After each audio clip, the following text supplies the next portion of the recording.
Any health-related information on the following show provides general information only. Content presented on any show by any host or guest should not be substituted for a doctor's advice. Always consult your physician before beginning any new diet, exercise, or treatment program.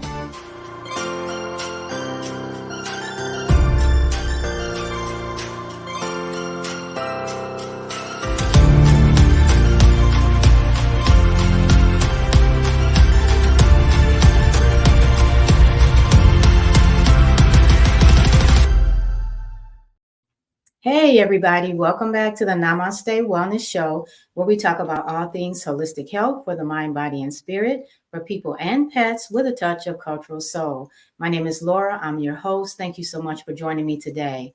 I'm really happy to be welcoming back Dr. Yvette Cobb. She has been on the show earlier in the year. She is a naturopathic doctor. She's also a nurse practitioner, and she's also a Kundalini yoga master teacher. And today, in light of October is Breast Cancer Awareness Month, and Dr. Cobb is an expert on men's and women's health. And she's going to be talking to us about healthy breasts today, how to take care of our breasts, some prevention and solution ideas. And specifically, we're going to be focusing on dense breasts. And she's going to tell us all about that. So welcome back, Dr. Yvette Cobb. Hi, thanks for having me. It's such a wonderful opportunity to be here yet again. And my favorite subject is talking about healthy breasts. And since this is the month for breast cancer awareness, skeeting in on the end part of it, I'm so grateful. Thanks for having me. Oh, Laura. You're so welcome. Thanks for being here. Yeah. So you want to tell us a little bit, what have you been doing since the last time you were on with us? Any new things coming up? And Yes, a few new things that's coming up.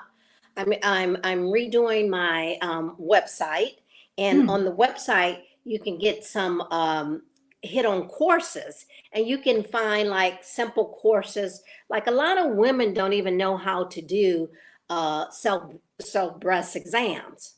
So it's like a little tutorial for self breast exam, and then like self massage, and some like if you, Laura, yourself decide to want to partake in being an educator of breast health, you can take the course of healthy breast health program. So those are going to be right at your fingertips on my website. So I'm super excited for launching that. That's going to be launched actually the end of this month. And so that you can learn some things right at your fingertips. And another wonderful thing that I'm going to be starting, probably going to launch it like more like the first of the year, is IV hydration. Because we live in a world where we cannot get enough minerals and vitamins and supplements. And so you can do it by liquid. I'm going to start liquid vitamins and minerals supplements, which is called IV hydration. Okay, so that's all going to be offered at your center, YC Yoga for Life Center? Absolutely, yes. Okay. And you're saying you can take courses and become certified in healthy breast care right online. Is this an online program? Yeah, it's a streaming online. It's 12 weeks, and one day out of the week, you meet on Zoom to answer any question. So each module that would be offered, there's questions that you gotta answer and submit the lesson for that module. And then after the 12th module, you get your certification as a healthy breast educator. And this is like for the lay people, yoga instructors, masseuses, different modalities that they can offer their clients. And then it's also a course for clinicians that has more of the research jargon and stuff in there, so that they can become a certified licensed, not licensed, a certified health breast health practitioner. Educate a practitioner. Oh, Yeah, okay. So they'll actually be able to apply it with the clinicians will be able to actually apply the techniques with their clients. But exactly, someone exactly. Go like ahead. I was gonna say someone like myself. Well, I'm a massage therapist and a yoga teacher, but I would be more someone like me would be more of the healthy breast educator. We wouldn't Yeah. actually be, doing the hands on. Well, massage, there are some Oh, now, you will be because you have license to place hands on an right, individual. So right. yes, you can learn some of these tools as well. Not only will you learn some of the diet modifications, the supplement uh, um, nutraceuticals to offer them, and you also learn the breast exam and you know uh, breast massage and the essential oils that is breast health protective as well. So all Okay. of that would be available online. It's a 12-week program, Mhm. and one day out of the week you meet in person on Zoom for an hour.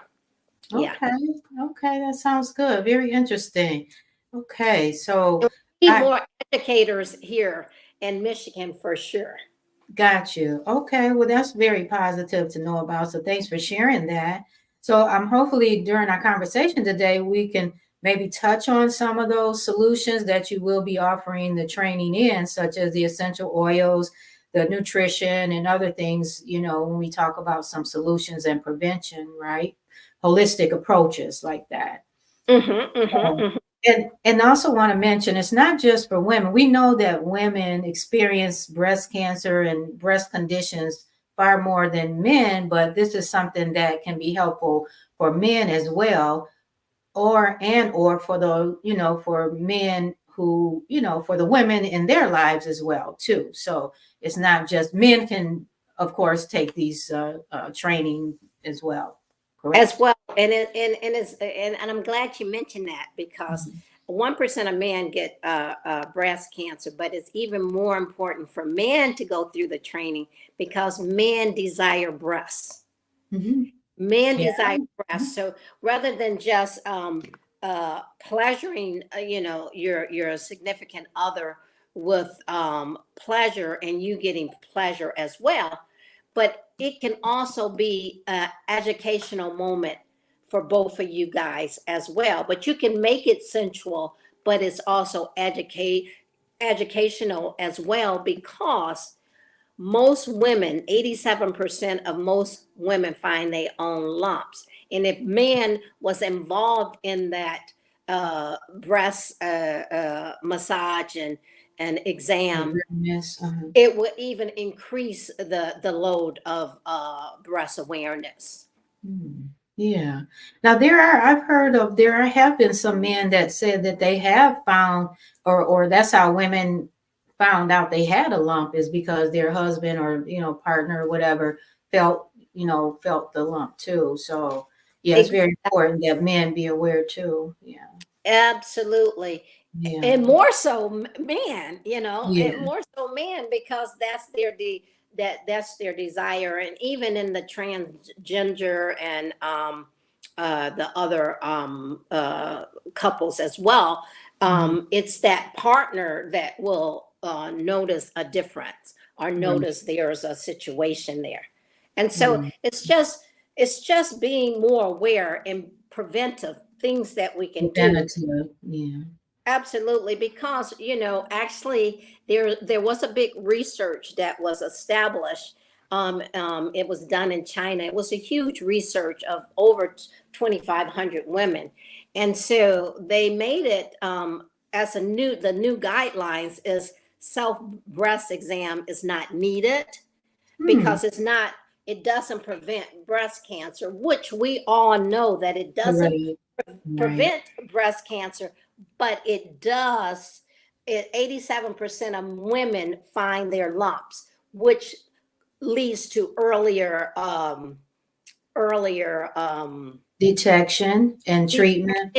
and treatment. Yes. Yeah. So Mhm. what now has the percentage of women now getting breast cancer, has it, we've done, so we continually doing research and financing new studies and all that, have the cases of breast cancer gone down, or are they about the same, or are they going up, or what can you tell us about that? That's a great question, because 1 in 8 women will be diagnosed with breast cancer. That's been like that for decades. That Wow. has not changed. So if you got 8 girlfriends, Hmm. one of them will be diagnosed with breast cancer. Now, Wow. the treatment and the research and everything, they got stronger medication, combination medication, fancier devices to pick up lumps and bumps in the breast. So that's thermoscan. Are you referring to like the thermoscan, which is different from the regular breast exam? No, I'm talking about the gold standard is mammograms. Oh, mammogram. Gold Okay. standard is mammogram. However, thermogram is great. It used to be one of the gold standards. Okay. As no radiation or anything, and thermograms picks up and detects changes in the breast 10 years before mammogram. But Um, Western medicine, they don't no longer use that much anymore, unless you go in and request it yourself. But the gold standard is mammogram.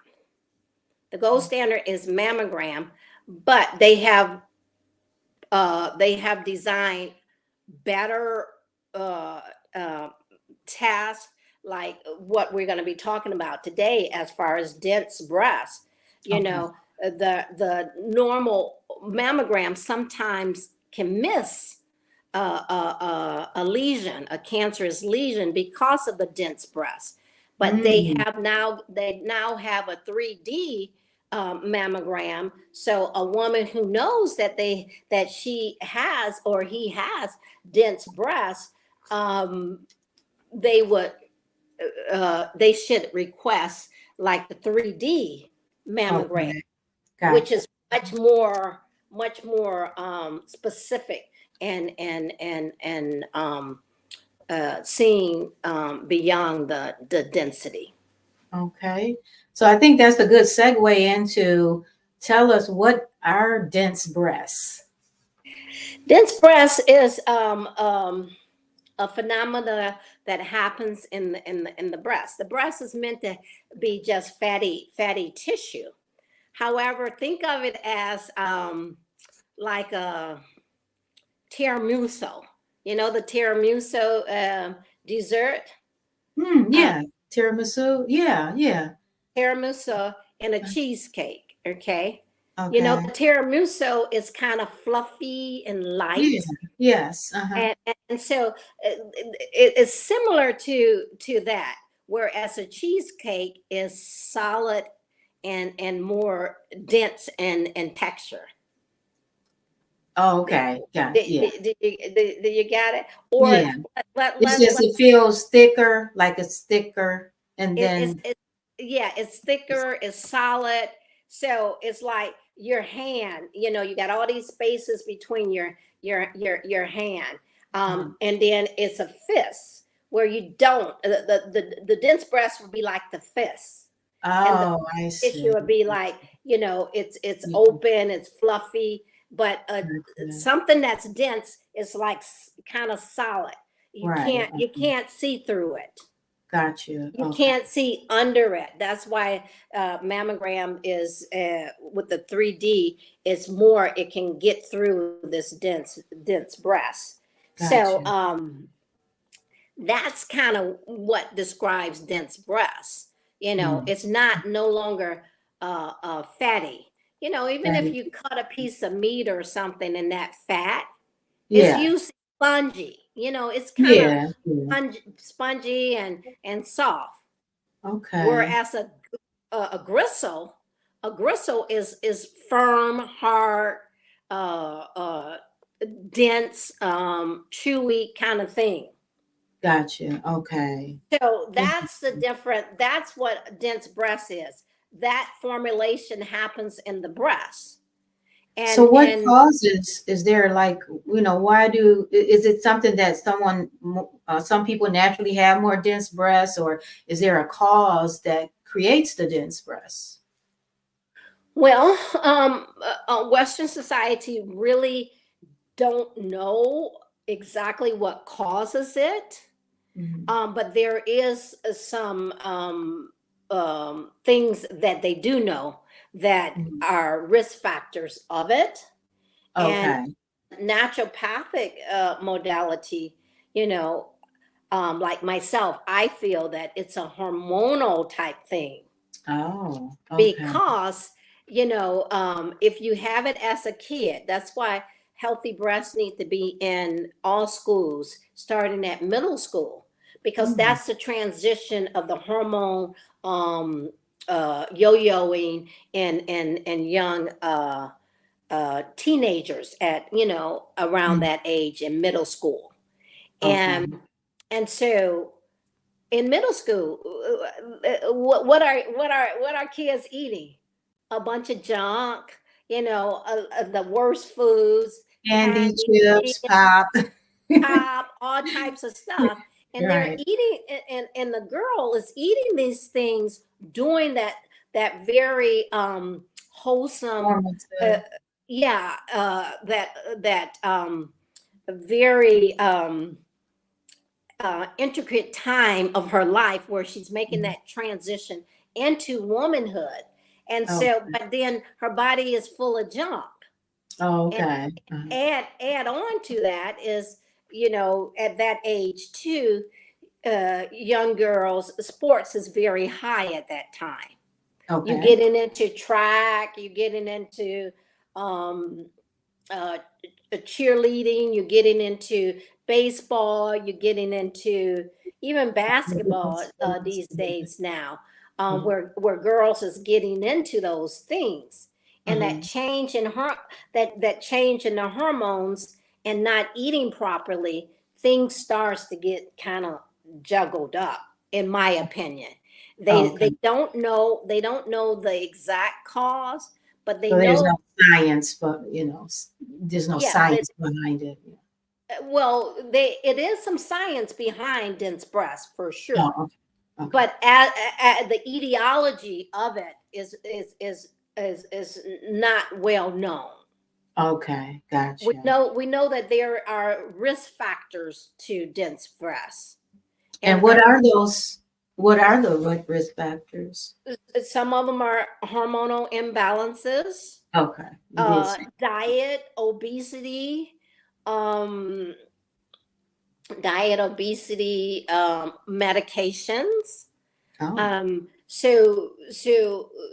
Smoking.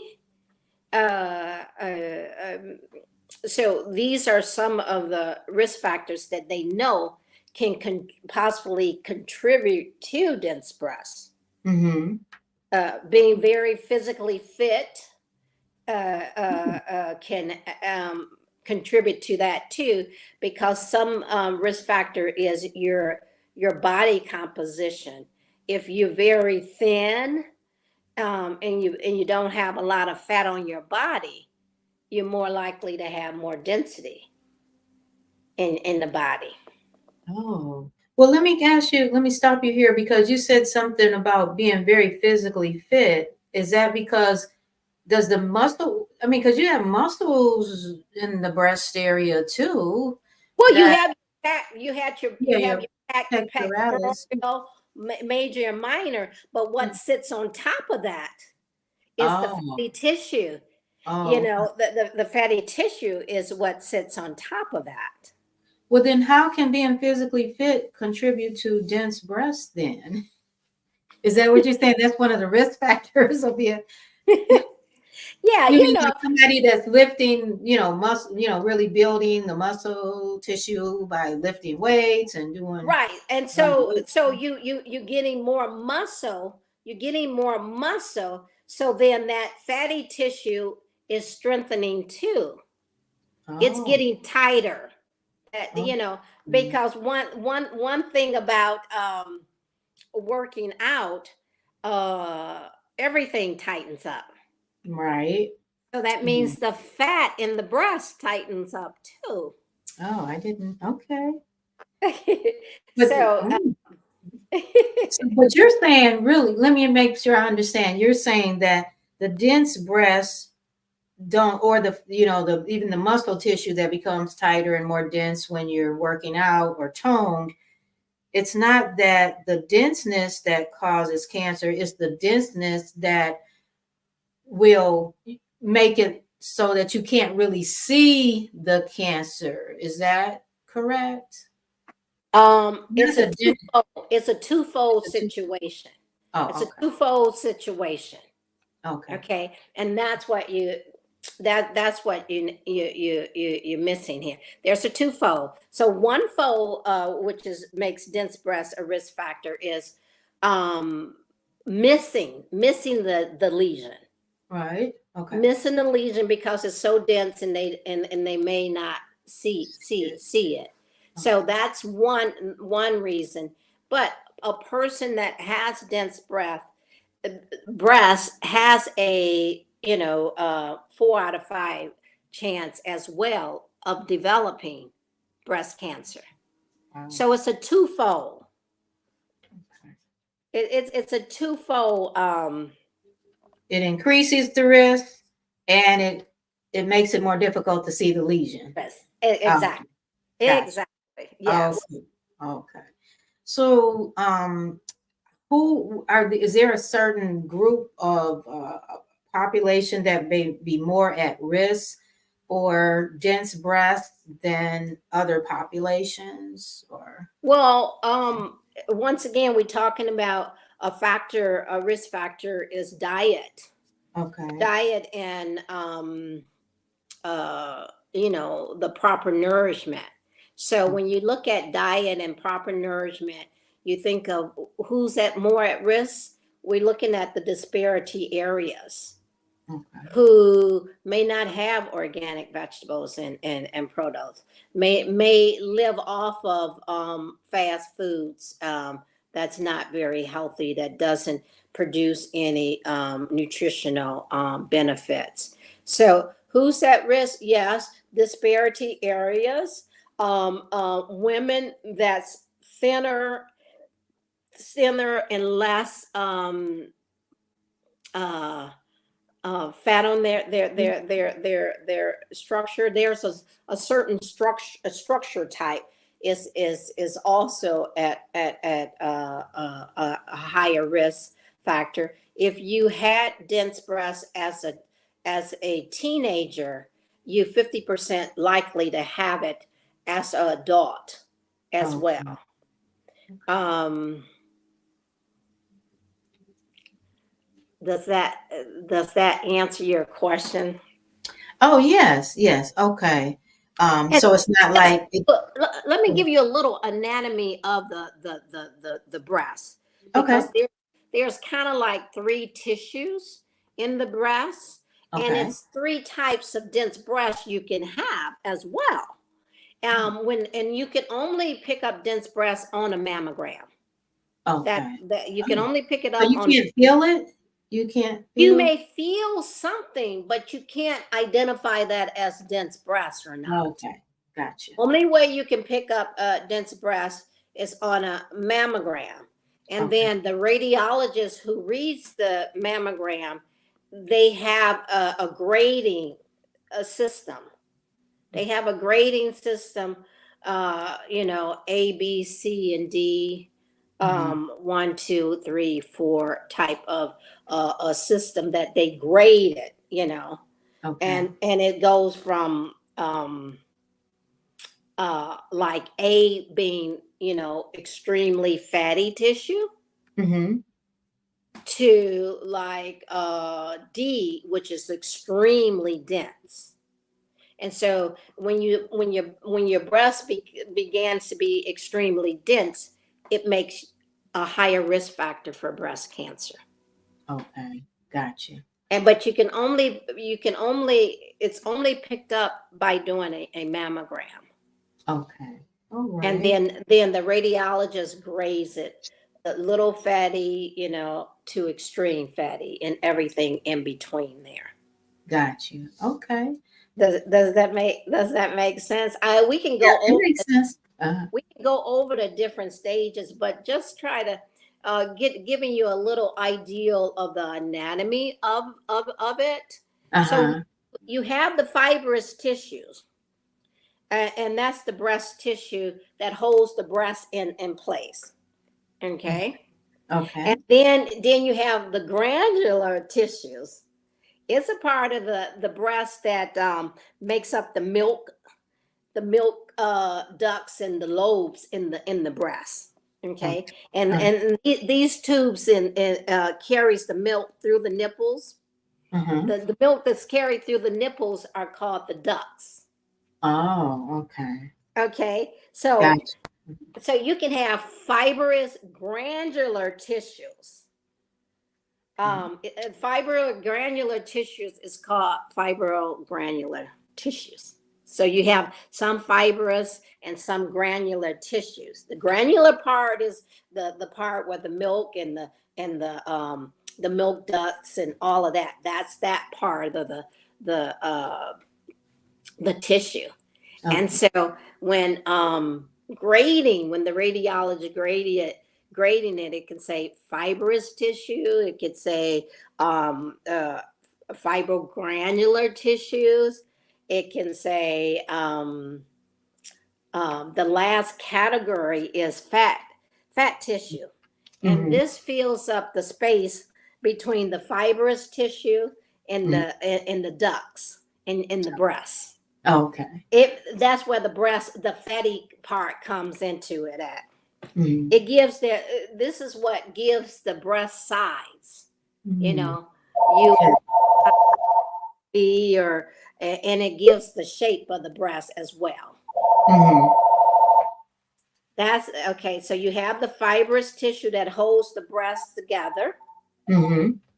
That's why you don't have like, breasts all over across the front of your chest. You have a Oh, breast on the right and the left because that's the fibrous tissue that holds it together. Fibrous tissue is like connective tissue that holds the breast there. And then within that fibrous tissue, you have granular or fibrous granular tissue. Okay. That's the area where the milk supply is and the ducts and the vessels and stuff in there is. And then you have the fatty tissue, and the fatty tissue goes between all those components that's held within the fibrous tissue. Okay. All right. Well, thank you for that tutorial. That was pretty deep and pretty explanatory. Thank you. So, well, let's talk about since we know a little bit about what dense breasts are and how they're formed and a little bit about the breast tissue itself. What kind of holistic approaches can we use in terms of prevention and solutions to try to keep our breasts healthy? And God forbid if you get breast cancer or you even have fibroids or something, what kind of solutions can we use to support medical treatment and care? Well, first and foremost is awareness, because myself as a clinician, Mm-hmm. we were taught that dense breast is benign, which it is a benign situation. Okay. However, it wasn't until 2000 and I think 10 that when I was prescribing mammograms, 87% of my clients, my patients came back and they had dense Wow. breast. And I felt that I wasn't being a good clinician because I would just sign my name because it's benign, but the mammogram came back negative. And so I was negative, see you in a year. But then when I started to really do a little calculation of the amount of women that's had it, over 50% of women have dense breast. I sought out to find out it got to be something we can do, some way we can educate women around this. And that's when I found this naturopathic doctor over in Canada, Saddam Carr, who had been reversing dense breasts. Okay. So that's when I got into the whole training to be an educator and be a practitioner educator as well. And so some of the modalities that I learned, you know, it's like we can start by being aware. In 2015, another awareness happened is when legislators made it mandated that every person who gets a mammogram gets a copy of that mammogram sent to your house. Oh, wow. Okay. And then you're supposed to take that piece of paper, because on that piece of paper, if you have dense breasts, they're going to say on that piece of paper you have a higher risk factor of developing breast cancer. So be looking out. If you're getting a mammogram, be looking out for your test results. Okay. Because just don't let it blow away, because in 2015 so many women was having mammogram, and 6 months later they developed breast cancer. Okay. And that's because, once again, dense breast is like this, and they wasn't able to see. And on a mammogram, it's sort of it shows up kind of similar to what a lesion may look like as well. So that's why they made it mandatory, so that you, as a consumer, can be proactive as far as taking control of your breast, going back to your whoever wrote the prescription for it, whether it's your GYN or whether your primary care, your family care practitioner, and says, hey, it says that I may need to go get extra tests. And at that point in time, we will write you a prescription for ultrasound. So ultrasound will determine whether it's dense breast or actually a tumor that may have been missed. Okay.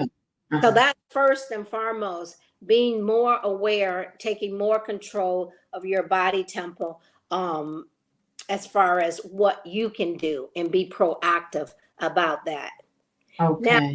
Now we go into diet and supplements. We know that there's so much literature out there that 30 to 40% of all cancers can be eliminated just by eating an adequate amount of fruits and vegetables. Okay. And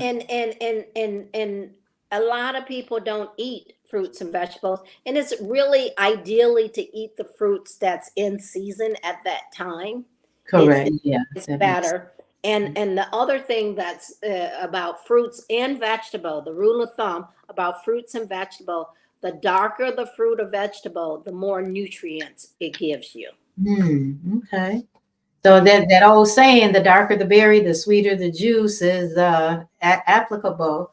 Sweeter, but it's healthier too. Absolutely. That it has some justification and scientific data behind that as well.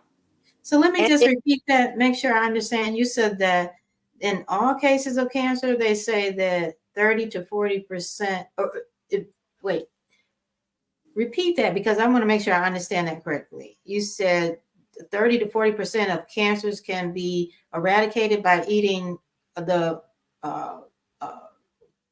fruits and vegetables. Is that 30 to 40% of most cancers can be eradicated. Oh, okay. with eating fruits and vegetables. So what would the appropriate amount of fruits and vegetables? So what would that be? We like to say from 6 to 9 servings a day. Okay. 6 to 9 servings a day, and we're happy if you get 3 servings in. Right. Too.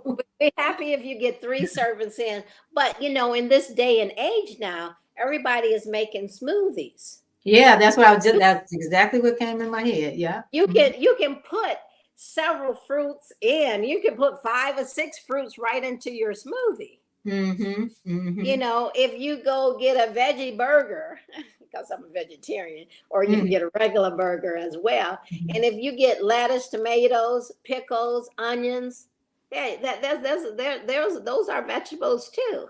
Yeah, yeah. And then you turn around and have like a kale salad, kale spinach salad for dinner. Yeah. Or you have a salad with your burger. Yeah. Or you have, even if you have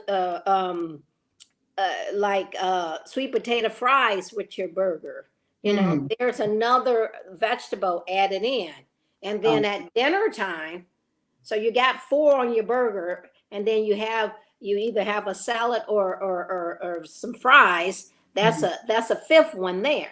And then for dinner, if you have another salad and a vegetable, yeah.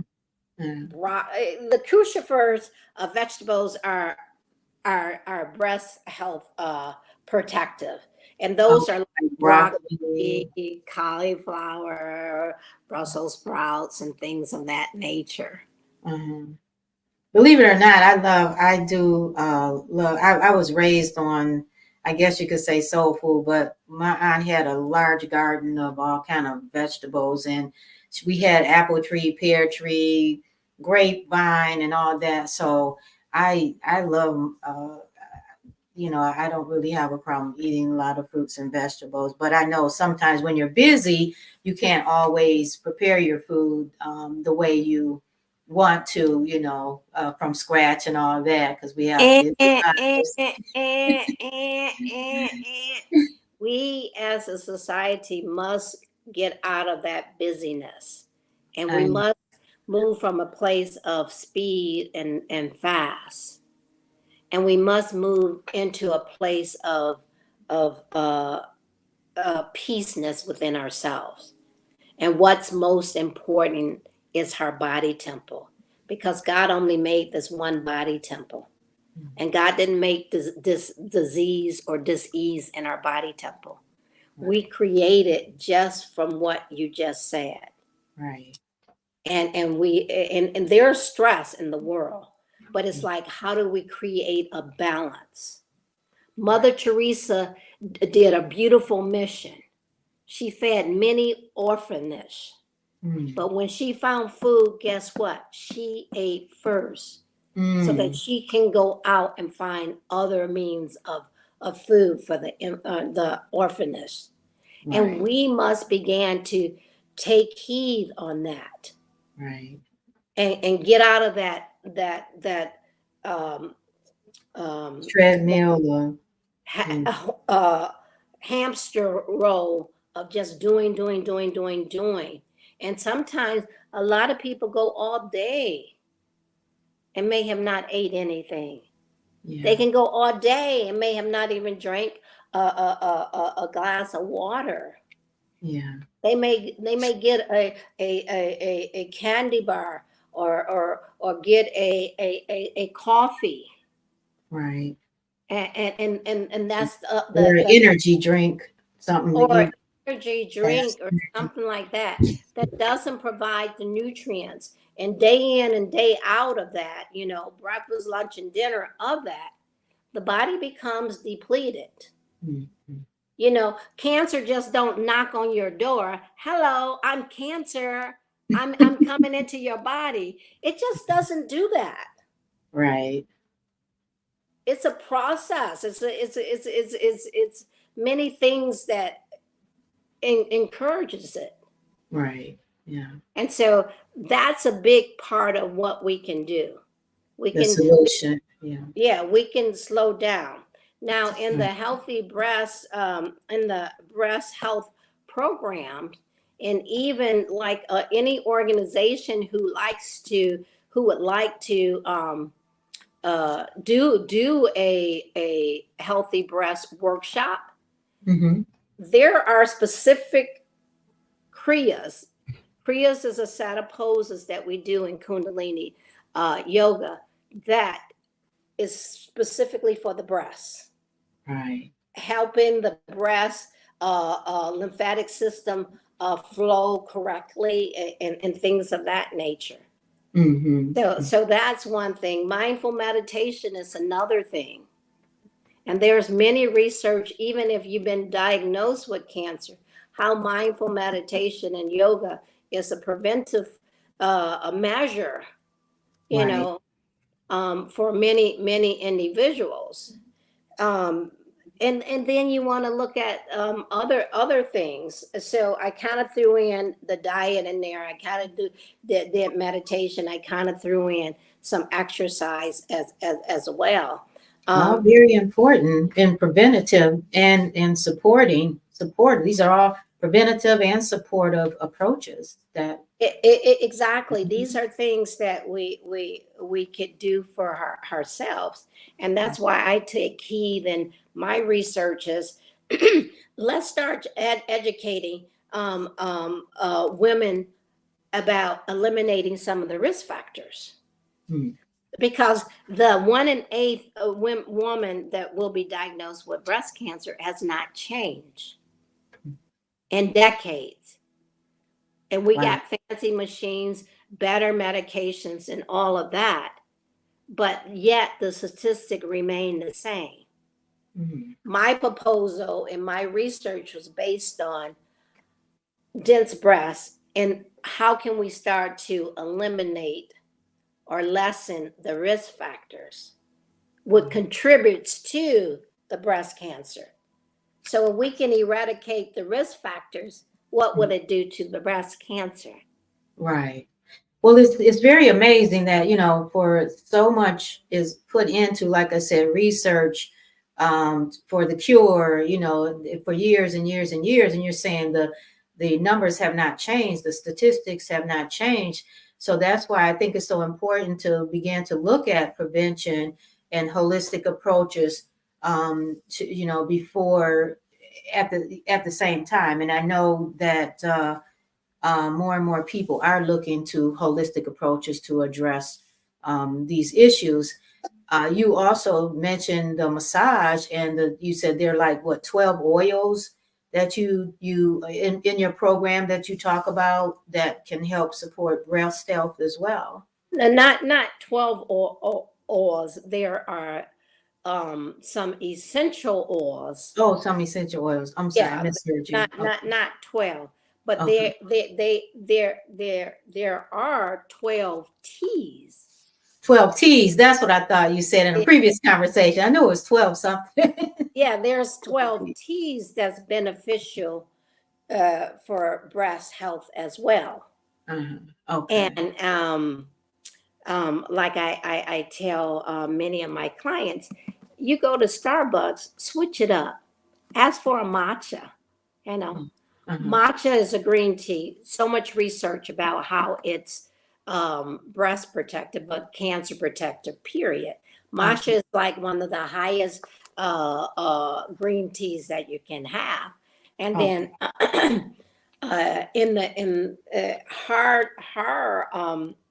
the matcha that we recommend, the tea that we recommend that has matcha in there, it also has curcumin in it as well, which is turmeric.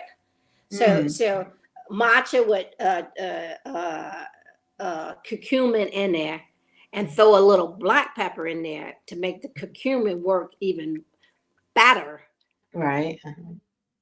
So you have the green tea, which is an antioxidant. You have the curcumin, which is an anti-inflammatory, immune booster. And you have the black pepper, which is a vasodilator, but it also increases the potence of all of that's there. Okay. Okay. Well, let me pause for a second here because I think we maybe have about 4 or 5 more minutes. I just want you to share your contact information, and if we can also scroll it on the screen to text Dr. Yvette Cobb to 21,000 healing and you can get a free consultation with her. And also, was there any other contact information you want to share, Dr. Yeah, Cobb?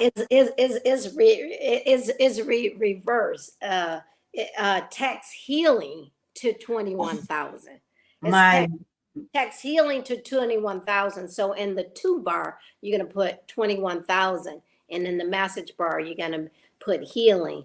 And that will allow you to jump on my calendar and schedule a 15-minute free consultation. It also has a video of all the modalities that I do, strictly a whole series on breast health, as well as there is a mindful meditation. It's a pranayama meditation, a white paper that I have there on there too, that you can begin to incorporate that into your daily routine. And it's a meditation to decrease stress, increase your breath work, your expansion of your lungs, because that in itself is a prevention modality as well. Okay, well, thank you. So that's again for those listening, text Dr. Yvette Cobb to healing to 21,000. Thank you for that correction. All right, Dr. Cobb, I really appreciate you being on the show. Do you have any final last words for us or any final tips that we can use, like, kind of on the spot for Yeah. healthy rest? Yeah, you hear a lot these days about stem cells and stem cells and getting stem cells, but once again, that's a preventive thing we can do. But we can generate our own stem cells, and one way we can do that is having a cup of chocolate, a cup of hot chocolate daily. And meaning hot chocolate, meaning pure cacao chocolate, preferable alternative milk from dairy, and preferable alternative sweetener from regular sugar. You can do date sugar and blend a couple of dates and make your own date sugar, maple syrup, agave, jaggery, things of that nature, and we can begin to stimulate her own stem cells. Oh, wow, that's a great tip. I had no idea. So this is unsweetened chocolate, pure cacao, I think they call it. Mm-hmm, mm-hmm. And then you just melt it and put it in a milk alternative, Yeah, maybe almond milk or something like that. yeah, you can get the chocolate moistures, the little chocolate. Oh, okay. Yeah, or it comes in powder, just like hot chocolate, like the regular hot okay. chocolate that has a lot of chemicals and stuff in. The cacao comes in powder, and Okay. you can just make it like you would make regular hot chocolate, and just have a cup of that daily. You can start to regenerate your own stem cells. All right, that's awesome. Thank you so much for being on my show again, and I look forward to going to that website. And I have been to it. It's really an awesome website. So you got to go there, tune in, for my shows every Wednesday at 11 a.m. and reach out to Dr. Cobb for more information. Until next time, stay safe, stay well. Namaste. Thank you for having me. You're welcome. My pleasure.